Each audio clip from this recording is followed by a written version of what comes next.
How's it going, everybody? This is the end of the Sabbath, and I just want to share my experience at church today. And let me tell you, it was actually a really good experience.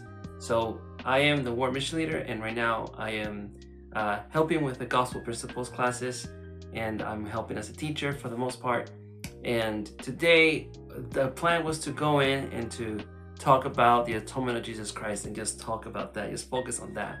And I was like, oh man, it's gonna be such a big lesson. It's gonna be a lot of scripture sharing and, talk about justice and mercy. And then somebody came into the class and individual, which by the way is a beautiful human being, brought up the issue of Joseph Smith's polygamy and him marrying Helen Kimball, who was 14 at the time. And so everything had to drop. And I had to switch gears, and I had to use the knowledge that I've gained so far about church history and about Joseph Smith's polygamy. And I'm glad that in the Gospel Principles class, there are a few people who've been in the church for a long time to help me out a lot.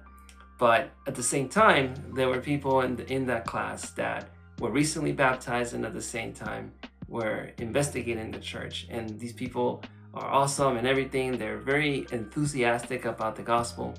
I thought some people might say that was like a lot of, heavyweight history to just be thrown out just like that. But the good thing about it was that it was a good experience because we were able to explain the history as it was through a faithful lens and to give our testimony of the prophet Joseph Smith in spite of all the things that happened with him with polygamy and so forth. And the greatest thing about it was that one of the individuals that were there that was investigating the church, this individual said, every church has, its dark moments, even though I don't believe that the practice of polygamy was like a dark moment in church history. But I don't agree with how Joseph Smith went about practicing polygamy. But regardless, she basically had the mentality of that we should be careful with how we look at history and not judge history through our own modern lens. And at that moment, I was just like, whoa, the Spirit is definitely here, because the Spirit was the one that actually taught her and softened her heart. Because even in section 132, this is a tough part of the Doctrine and Covenants, it warns Joseph to prepare his heart. And so the fact that she was able, the fact that the class as a whole was able to take in this history and just, roll with it, and at the end of the day, have a meaningful and fruitful conversation was really, really amazing. And that took more than half the class. And later on, we ended up talking about the atonement of Jesus Christ, but that was like the meat of the class. And the reason why I wanted to share that experience with all of you is because now, if you're a member of the Church of Jesus Christ of Latter-day Saints and you care about this church and you care about the work, we cannot just simply go around with primary answers. You need to dig deep into the doctrines, into the whys, and if there's any problems with, church history or whatever, you need to know your history. And you need to take advantage of all of the resources that are available for us. There's a lot of resources out there. You got to start reading. You need to start digesting this information, and you need to start getting on your knees. And if you have a struggle with it, you have to bring these concerns at the feet of the Lord. And at the same time, we need to just be ready. Be at the ready, because this year alone, we've had a spike of membership in the church like never before seen. And then there's a lot of voices out there that are constantly going against the Church of Jesus Christ of Latter-day Saints from the very beginning of the church, right? This is nothing new, okay? However, through the power of social media, there have been a lot of voices that have negatively affected many people's testimonies, or negatively affected many people's path to the church, or, in some way or another.